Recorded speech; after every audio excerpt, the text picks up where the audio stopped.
ने अभी जो बात कही है, मैं इस बात में एक कंट्राडिक्शन हल्का सा देखता हूं और इसलिए आपसे कह सकता हूं कि आपसे रिश्ता ऐसा है। आपने गोपाल पाठक की बात की और किस तरीके से वो लड़ा।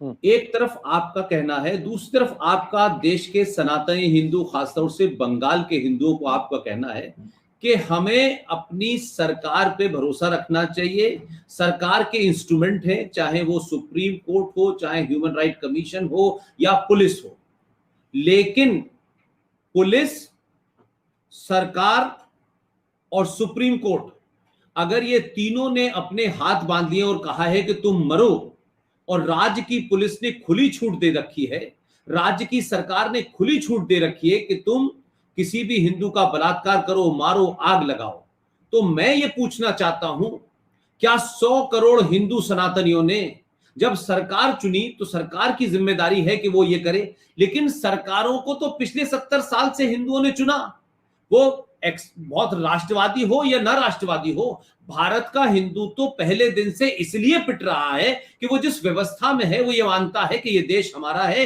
ये पुलिस हमारी है। हमारी का मतलब ऐसा नहीं कि वो हिंदू की है, वो न्याय करेगी, न्याय पा। तो जब उसको 70 साल से पिट रहा है, वो कश्मीर में पिट रहा है, वो मुरादाबाद में पिट रहा है, वो रामपुर में पिट रहा है, वो संबल में पिट रहा है, वो केरला में पिट रहा है, वो बंगाल में पिट रहा है, तो फिर सरकार पे और पुलिस पे हिंदू क्यों यकीन करे? फिर वो हथियार क्यों ना उठाए? फिर वो गोपाल पांडा क्यों ना बने? अगर सरकार ये अगर मगर करती है और कहती है कि हम प्रजातांत्रिक तरीके से धरना देंगे, प्रदर्शन करेंगे, तो वहां जो जिहादी हैं वो सरकार की और पुलिस की देखरेख में मार रहे हैं। कश्मीर में जिन लोगों ने मारा वो सरकार की देखरेख में मारा। तो फिर ये आपका आर्गुमेंट ललित भाई मैं कैसे मानने को तैयार हूं कि आप कहते हैं कि हिंदू को अपनी सरकार पर भरोसा रखना चाहिए, तो आपको कश्मीर में सरकार पर भरोसा रखना चाहिए, बंगाल में रखना चाहिए, केरला में रखना चाहिए, उत्तर प्रदेश में रखना चाहिए। जब सरकार जो है किसी आतंकवादी, किसी मुसलमान, किसी जिहादी के सामने वो डरना चाहती है, वो नहीं हथियार उठाना चाहती, तो वो खुद नहीं हथियार उठाना चाहती और हिंदुओं को डरा करके कहती है कि तुम्हें मरने के लिए छोड़ दें, तो आप उस हिंदू से क्या बात कहेंगे? आप उससे कहेंगे नहीं गोपाल पांडा मत बनो,